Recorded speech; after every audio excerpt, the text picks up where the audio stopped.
প্রিয় শিক্ষার্থীবৃন্দ, কেমন আছো তোমরা?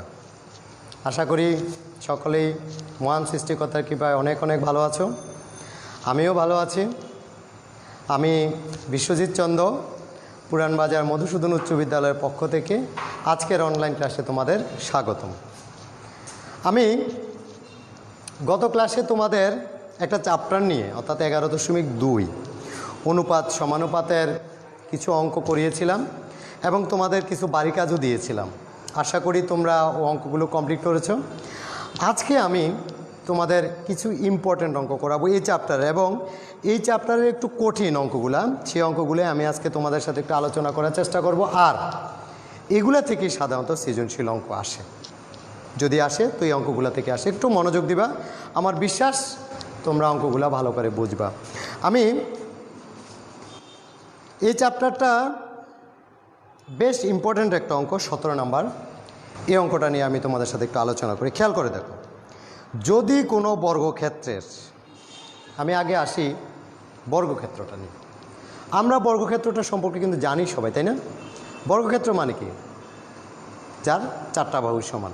অর্থাৎ আমার তোমার যে বর্গক্ষেত্রটা থাকবে তার প্রত্যেকটা বাহু কি থাকবে? সমান থাকবে। অর্থাৎ এ বাহু এ বাহু এ বাহু এ বাহু প্রত্যেকটা বাহু কি হবে? আমার সমান হবে, তাইলে আমার এটা বর্গক্ষেত্র হবে। ঠিক আছে? তাহলে আমাকে বলছে বর্গক্ষেত্রের চার বাহু সমান, তাহলে যে চতুর্ভুজের চার বাহু সমান সেটাই আমরা জানি বর্গক্ষেত্র। ওকে,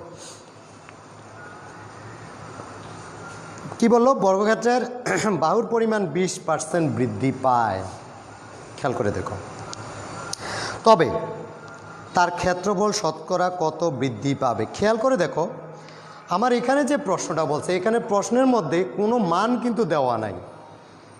আমাকে বলছে বর্গক্ষেত্র, কিন্তু বর্গক্ষেত্রের বাহু কতটুকু সেটা কিন্তু আমার জানা নাই। তাহলে যেহেতু আমার জানা নাই, আমি সেহেতু কী করব? আমি ধরে নিব। লেখো, মনে করি। তাহলে আমি করতেছি কত নম্বর? 17 নম্বর। মনে করি বর্গক্ষেত্রের এক বাহুর দৈর্ঘ্য সমান x। আমার এখানে কি কোনো একক দেওয়া আছে?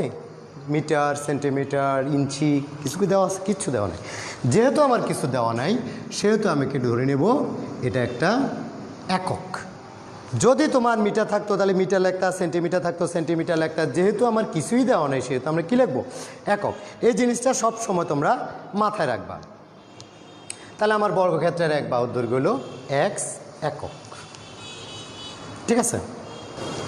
দেখো, যেহেতু আমার বর্গক্ষেত্রের মধ্যে বলছে তার এক বাহুর দৈর্ঘ্য 20% বৃদ্ধি পায়, তবে তার ক্ষেত্রফল, তাহলে আমরা কি বর্গক্ষেত্রের ক্ষেত্রফলটা জানি? লেখো, আমরা জানি, আমরা জানি বর্গক্ষেত্রের ক্ষেত্রফল। আমরা কি বর্গক্ষেত্রের ক্ষেত্রফল সম্পর্কে জানি? সেটা কি? বাহু স্কোয়ার। আমরা বাহু কত ধরছি? x, তার মানে x স্কোয়ার বর্গ একক। একক একক গুণ বর্গ একক, কারণ আমার বাহুর দৈর্ঘ্যগত একক। তাহলে যেহেতু একক এবং একক গুণ, তাহলে সেটা হয়ে গেলে কি? আমার বর্গ একক। আমরা এতটুকু ক্লিয়ার, বুঝতে পেরেছি। আমাকে প্রশ্নের মধ্যে বলে দিয়েছে যে বাহুর পরিমাণ 20% বৃদ্ধি পাবে। তো যেহেতু আমার 20% বৃদ্ধি পাবে, আমরা 20% নিয়ে কাজ করি। লেখো, 20% বৃদ্ধিতে কি হয়েছে? 20% বৃদ্ধি পাইছে। কার বৃদ্ধি পাইছে? বর্গক্ষেত্রের এক বাহু। আমার প্রশ্নের মধ্যে বলেছে বর্গক্ষেত্রের এক বাহুর দৈর্ঘ্য সমান 20% বৃদ্ধিতে আমার এক বাহুর দৈর্ঘ্য কী হবে? কার 20% বৃদ্ধি? ওই যে এক্সের। যদি আমার এখানে সংখ্যা থাকতো তাহলে আমি সংখ্যা ব্যবহার করতাম। যদি আমাকে বলে দিত যে বর্গক্ষেত্রের এক বাহুর দৈর্ঘ্য 5 একক, তাহলে আমরা কি লিখতাম 5। এখানে কি আছে আমার এক্স, তাহলে এক্স কত পার্সেন্ট বৃদ্ধি পাচ্ছে 20% প্লাস এক্স এর 20%। তাহলে আমার এটা কি একক, আমরা এটা কি লিখবো একক লিখবো। ঠিক আছে, আমরা তাহলে বুঝতে পারলাম আমার 20% বৃদ্ধিতে আমার এই কাজটা হলো। তাহলে আমরা এটা একটু ক্যালকুলেশন করার চেষ্টা করি। খেয়াল করে দেখো এক্স প্লাস এক্স এর 20/100 একক। প্রথম কাজ কি, আমরা এর কাজটা করবো, এর কাজটা করি। এক্স প্লাস 20x/100 একক। লসাগু করো 100x প্লাস 20x একক 120x/100। আমরা যদি 100 দিয়ে ভাগ করি 1.2x একক। তাহলে আমরা পেয়ে গেলাম, আমরা এতটুকু ক্লিয়ার বুঝে গেলাম। ঠিক আছে, কত হইলো আমার 1.2x একক। আচ্ছা, তাহলে এই 20% বৃদ্ধিতে এক বাহুর দৈর্ঘ্য পাইলাম। তাহলে এবার 20% বৃদ্ধিতে তার ক্ষেত্রফলটা কত বাড়লো এটাও আমরা দেখব। দেখো আমরা যদি একটু চেষ্টা করে দেখি, আমি এই কথাটা যদি আমি লিখি তাহলে কি দাঁড়ায় আমার, আমরা লিখব কত পার্সেন্ট বৃদ্ধি পেয়েছে 20% বৃদ্ধি পাওয়ার পর ক্ষেত্রফলটা তোমার বাড়বে। তাহলে বৃদ্ধির পর বৃদ্ধি পেয়েছে, বৃদ্ধির পর কি হচ্ছে, কার ক্ষেত্রফল বৃদ্ধি পেয়েছে, বর্গক্ষেত্রে, বর্গক্ষেত্রের ক্ষেত্রফল কি হচ্ছে আমার বর্গক্ষেত্রের এক বাহুর দৈর্ঘ্য কত পাইছি আমি 1.2x। তাহলে এটার ক্ষেত্রফলটা হবে 1.2x হোল স্কোয়ার বর্গ একক। তাহলে আমরা এটাকে যদি বর্গ করি 1.2 তার মানে কত 1.44x স্কোয়ার বর্গ একক।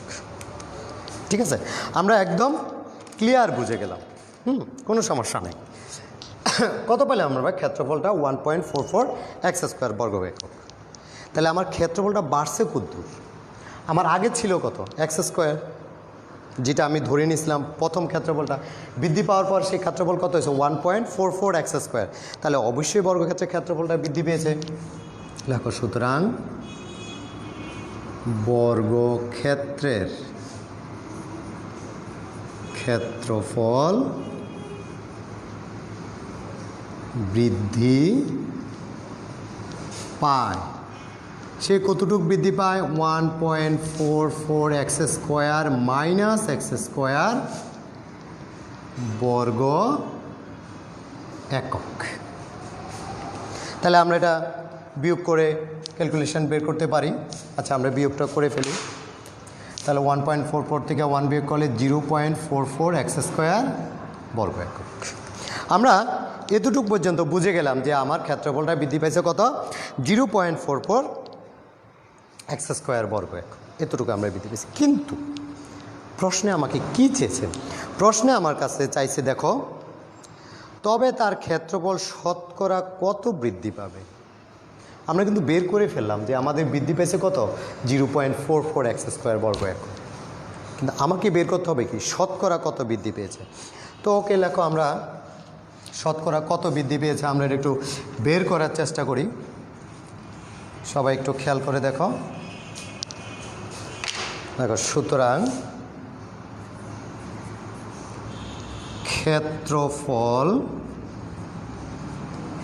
শতকরা বৃদ্ধি পায়। তাহলে আমার ক্ষেত্রফলটা শতকরা কতটুকু বৃদ্ধি পায় এটা আমরা বের করব। তাহলে আমার বৃদ্ধিটা কত 0.44x স্কোয়ার, আমার পূর্বের ক্ষেত্রফলটা কত এক্স স্কোয়ার, আর কি শতকরা মানে 100%। তাহলে আমরা যদি এটা কাটি, এটা লগে এটা গুণ দিই 44 তাহলে আমরা কিন্তু 100% পেয়ে গেলাম। সব সময় খেয়াল রাখবা, তুমি যখন ক্ষেত্রফল শতকরা বৃদ্ধি বের করবা তখন তোমাকে অবশ্যই পূর্বের ক্ষেত্রফলটা নিয়ে কাজ করতে হবে। পূর্বের ক্ষেত্রফল আর উপরে হবে বৃদ্ধি বা হ্রাস যাই পায় সেটাও থাকবে উপরে, আর নিচে হবে পূর্বের ক্ষেত্রফলটা। মনে থাকবে তো? আচ্ছা, আশা করি তোমরা সম্পূর্ণ বুঝতে পেরেছ। তাহলে আমরা কিন্তু অ্যান্সারটা পেয়ে গেলাম। আমার অ্যান্সারটা কত হলো? 44%। ক্লিয়ার? আমরা আরেকটা অঙ্ক করার চেষ্টা করি, একটু মনোযোগ দিয়ে খেয়াল করে সবাই। আমরা যদি পরের অঙ্কটা একটু করি, দেখো আমরা পরের অঙ্কটা করার চেষ্টা করি। পরের অঙ্কটার মধ্যে কি বলছেন? একটি আয়তক্ষেত্র। ওকে, আমি এখানে থামলাম। একটি আয়তক্ষেত্র। তাহলে আয়তক্ষেত্র বলতে আমরা কি বুঝি? আমরা একটু আগে বর্গক্ষেত্র নিয়ে আলোচনা করেছিলাম। এখন আমরা একটু চেষ্টা করি যে আমার আয়তক্ষেত্রটা কি সেটা বোঝার চেষ্টা করি। খেয়াল করে দেখো, আমার বর্গক্ষেত্রের মধ্যে ছিল বাহুগুলো সমান, কারণ এরা চারোটা বাহু সমান। কিন্তু আয়তক্ষেত্র কি তাই? অবশ্যই না। আয়তক্ষেত্র কি? বিপরীত বাহু সমান। যদি তুমি এই বোর্ডটার একটা আয়তক্ষেত্র ধরো, তোমার ঘরে একটা ব্ল্যাকবোর্ড বা তোমার পড়ার টেবিল, এটা একটা ধরো আয়তক্ষেত্র, তুমি যে পড়ার টেবিলে বসে এটা একটা আয়তক্ষেত্র, তার কি বিপরীত বাহু সমান, অর্থাৎ দৈর্ঘ্য দুইটা সমান, প্রস্থ দুইটা সমান। তাহলে এখানে কিন্তু দৈর্ঘ্য আর প্রস্থ ভিন্ন, কিন্তু বর্গের মধ্যে কি ছিল? চারোটা বাহুই সমান ছিল। তাহলে আমার এখানে দৈর্ঘ্য ভিন্ন, প্রস্থ ভিন্ন। লেখো, মনে করি। তাহলে আমার এটা কত নাম্বার? 18 নাম্বার। প্রশ্নে আমাকে যেহেতু আয়তক্ষেত্র বলছে, আমরা আয়তক্ষেত্র দিয়ে শুরু করি। লেখো, মনে করি আয়তক্ষেত্রের দৈর্ঘ্য x, এখানে কিছু দিয়েছে 10% না, এখানেও কোনো মান নাই, তাহলে আমরা এককে ধরে নিব। x একক। ওকে, সুতরাং আয়তক্ষেত্রের প্রস্থ y একক। তাহলে আমরা দৈর্ঘ্য প্রস্থ পেয়ে গেলাম। দৈর্ঘ্য প্রস্থ পেলে আমরা কি করব? ক্ষেত্রফল বের করব। দেখো, আমরা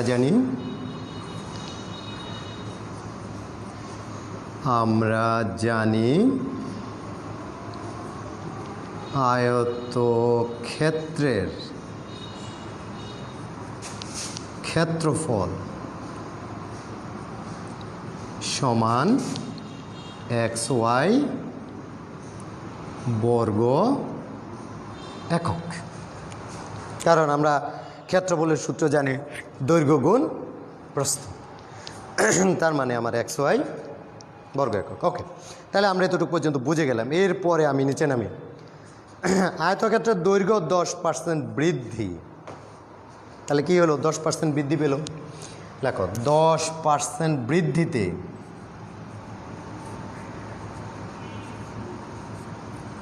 আয়তক্ষেত্রের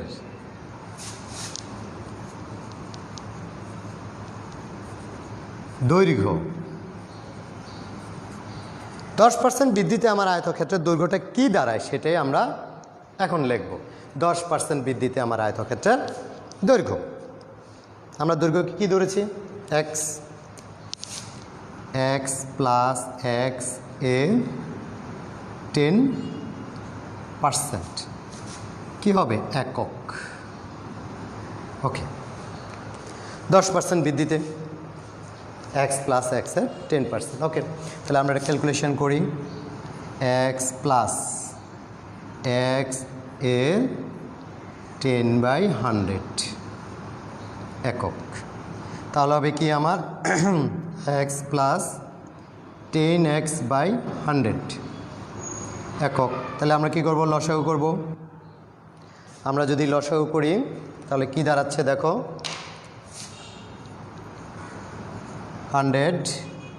100x প্লাস 10x, তাহলে আমার 110x বাই 100, আমরা যদি এটাকে ভাগ করি 1.1x একক, তাহলে আমরা পেয়ে গেলাম 1.x একক। কার পাইলাম? 10% বৃদ্ধিতে আয়তক্ষেত্রের দৈর্ঘ্য। যেহেতু আমাকে দৈর্ঘ্যটা বের করতে বলছে বৃদ্ধিতে, সেহেতু আমি প্রথমেই দৈর্ঘ্যটাকে বের করলাম। আচ্ছা, এরপরে কি বলছে দেখো, এরপরে 10% হ্রাস। তাহলে যদি আমি বৃদ্ধির সময় প্লাস করি, তাহলে হ্রাসের সময় মাইনাস করব। দেখো, আমরা যদি এটাকে লিখি 10% হ্রাস, তাহলে আমার হ্রাসে কি দাঁড়াচ্ছে দেখো,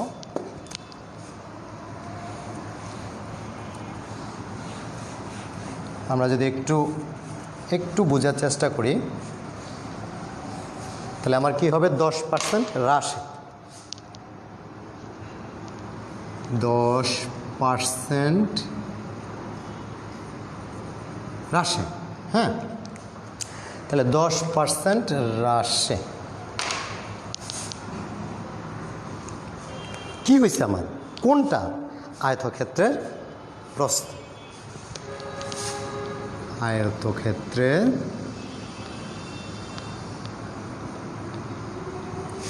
প্রস্থ হবে। তাহলে আমরা প্রস্থটাকে কি ধরেছিলাম মনে আছে তো? y মাইনাস y এর 10% একক। ওকে, আমরা বুঝতে পেরেছি নাকি? যেহেতু আমার হ্রাস, সেহেতু আমার এটা হবে মাইনাস। তাহলে আমরা নর্মাল ক্যালকুলেশনগুলো করি, আসো। y মাইনাস y এর 10/100 একক। তাহলে আমরা লিখি y মাইনাস 10y/100 একক। আমরা যদি 100y লসাগু করলাম, মাইনাস 10y/100 একক, তাহলে 90y/100 একক, 0.9y একক। বুঝতে পেরেছি? একদম নর্মাল ক্যালকুলেশন। তাহলে আমরা দেখো 10% বৃদ্ধি এবং হ্রাস দোনোটা করে আমরা কি পেলাম? একটা দৈর্ঘ্য পেলাম, একটা প্রস্থ পেলাম। তাইলে আমরা যখন ক্ষেত্রফলটা হবে, তখন অবশ্যই নতুন একটা ক্ষেত্রফল হবে, কারণ একটা বৃদ্ধি পাইছে, একটা হ্রাস পাইছে। তো আমরা লেখো নতুন, আমরা যদি ব্যাপারটা এইভাবে লিখি, ধরো আমরা ব্যাপারটা যদি এইভাবে লিখি,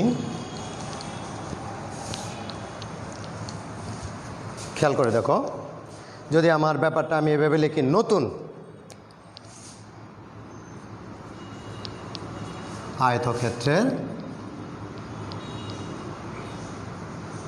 ক্ষেত্র, তাহলে আমার নতুন আয়তক্ষেত্রের ক্ষেত্রফলের দৈর্ঘ্যটা কত ছিল? 1.1x, প্রস্থ আমরা পেয়েছি 0.9 y বর্গ একক। ওকে, 0.9 বর্গ। এবার আমরা এটাকে গুণ দেবো। গুণ দিলে কী দাঁড়ায় দেখো, এটার সাথে এটা যদি আমরা গুণ দিই, 0.99xy বর্গ একক। এবার কিন্তু একটা প্রশ্ন এসে গেল যে আয়তক্ষেত্রের ক্ষেত্রফলটা আমাকে বৃদ্ধি পেল না হ্রাস পেল? তাহলে আমরা প্রথম আয়তক্ষেত্রটা কত ছিল, যেটা আমরা ধরে নিয়েছিলাম, সেটা ছিল xy, মানে কত? 1। আর এখন আমি কত পাইছি? 0.99xy, তার মানে 1-এর ছোট। তার মানে কি আমরা বুঝে গেলাম না? আয়তক্ষেত্রটা কি হইল? হ্রাস পেল। সুতরাং ক্ষেত্রফল হ্রাস পায় আমার xy মাইনাস 0.99xy বর্গ একক।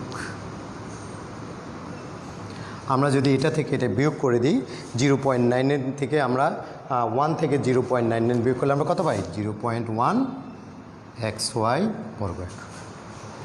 তাহলে কিন্তু আমরা ক্ষেত্রফল হ্রাস পেয়ে গেলাম। যদি আমার প্রশ্নের মধ্যে চাইতো যে তুমি ক্ষেত্রফল কতটুকু হ্রাস পায় সেটা বের করো, তাহলে কিন্তু আমার অঙ্ক এখানেই শেষ। কিন্তু আমার কাছে কি চেয়েছে? আমার কাছে চেয়েছে যে ক্ষেত্রফল শতকরা কত হ্রাস বা বৃদ্ধি পাবে। তো আমরা বুঝিয়ে গেলাম যে আমার এটা ক্ষেত্রফল হ্রাস পায়। লেখো সুতরাং ক্ষেত্রফল শতকরা হ্রাস পায়। মনে আছে তো আগের কথা? হ্রাস বা বৃদ্ধি সেটা হবে উপরে 0.1 XY, পূর্বের ক্ষেত্রফল XY ইন্টু 100%, ঠিক আছে, পার্সেন্ট। তাহলে আমি XY যদি কাটি তাহলে 0.1-এর লগে আমি যদি 100 গুণ দিই তাহলে কত হবে? 1%। তাহলে আমার ক্ষেত্রফল শতকরা 1% হ্রাস পায়। ঠিক আছে, আমরা খুব ভালোভাবে বুঝতে পেরেছি, একদম সহজ, তবে বেশ ইম্পর্ট্যান্ট। কারণ সৃজনশীল যখন তোমাদের কোনো অঙ্ক আসবে তখন এগুলা থেকে আসবে। আমি নেক্সট ক্লাসে তোমাদের এই চ্যাপ্টারের সৃজনশীল অঙ্ক নিয়ে আলোচনা করব, তখন দেখো যে কী ধরনের চেঞ্জগুলো হয়। আচ্ছা, আমরা আরেকটা অঙ্কে চলে যাই। আমরা যদি তার পরবর্তী অঙ্কটার মধ্যে যাই, দেখো আমরা পরের অঙ্কটা একটু করার চেষ্টা করি। 19 নম্বর, খেয়াল করে দেখো। 19, মনোযোগ। একটি মাঠের জমিতে সেচের সুযোগ আসার আগে ও পরের ফলনের অনুপাত, অর্থাৎ সেচ দেওয়ার আগে কি পরিমাণ আমরা ফলন পেতাম আর সেচ দেওয়ার পরে আমরা কি ধরনের ফলন পেতাম সেটার একটা তোমাকে অনুপাত দিয়ে দিছে, যেটা 4:7। তাহলে দেখো, তুমি সেচ দেওয়ার পরে কিন্তু তোমার ফলনের পরিমাণ অনেক বেশি বেড়ে গেল, কিন্তু সেচের আগের অনুপাতটা কত ছিল? 4:4, আর সেচের পরে হলো কত? 7, আনুপাতিক হিসাব। আচ্ছা, একটু মনোযোগ দিয়ে খেয়াল করো। আমরা গত ক্লাসে তোমাদের কিন্তু একটা কথা বলেছিলাম, অনুপাত থাকবে মানে x ধরে নেবা। তাহলে আমরা এটারও ভিন্ন করব না, অনুপাত আছে মানে আমরা x ধরে নেব। লেখো, মনে করি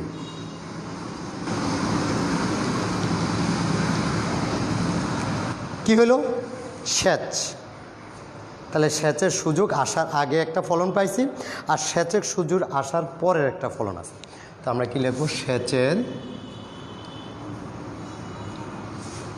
সুযোগ আসার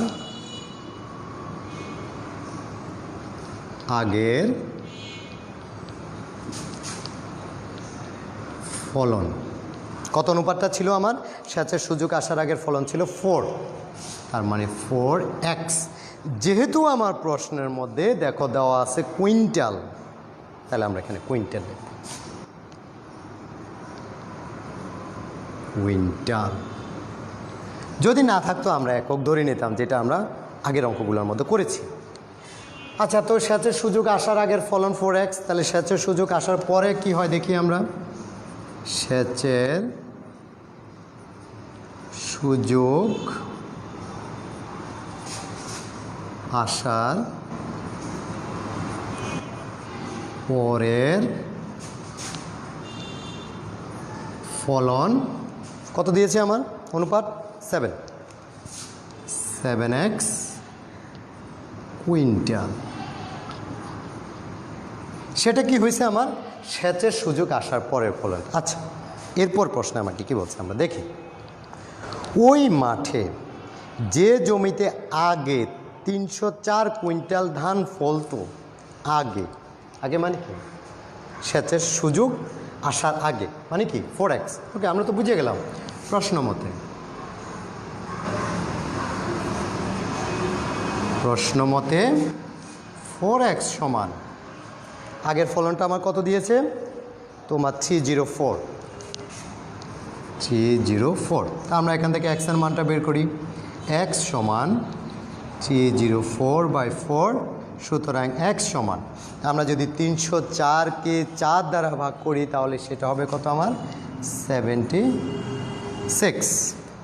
ওকে, বুঝে গেলাম। তাইলে আমরা এক্সের মান পেয়ে গেলাম, কিন্তু প্রশ্নে আমাকে কি বলেছে দেখো, সেচ পাওয়ার পরে তার ফলন কত হবে। তাহলে সেচ পাওয়ার পরের ফলনটা আমরা কত ধরে নিয়েছিলাম 7x। এবার আমরা লিখে দেব, সুতরাং আমরা লিখব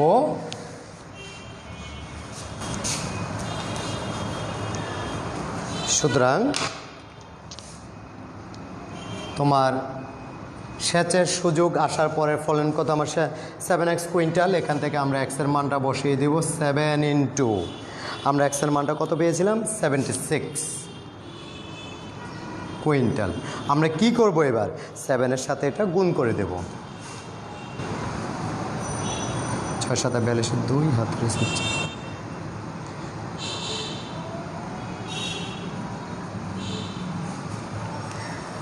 532 কুইন্টাল। ক্লিয়ার? আমরা কিন্তু খুব ভালোভাবে অঙ্কটা বুঝে গেলাম। দেখো একদম সহজ। আমরা এতক্ষণ আমি চেষ্টা করেছি তোমাদের এই 3টা অঙ্ক ভালোভাবে বোঝানোর জন্য। তারপরে 17 এবং 18 এই 2টা অঙ্ক সবচেয়ে বেশি ইম্পর্টেন্ট, এবং এটা দিয়ে অনেক সৃজনশীল প্রশ্ন হয়। আমি পরবর্তী ক্লাসে এগুলা সৃজনশীল কিভাবে হয় আমি তোমাদের সাথে আলোচনা করব। সে পর্যন্ত সবাই ভালো থেকো, ঘরে থেকো, মনোযোগ দিয়ে পড়ালেখা করো, আমার জন্য দোয়া করো। সকলকে অসংখ্য অসংখ্য ধন্যবাদ আমার ক্লাসটা উপভোগ করার জন্য।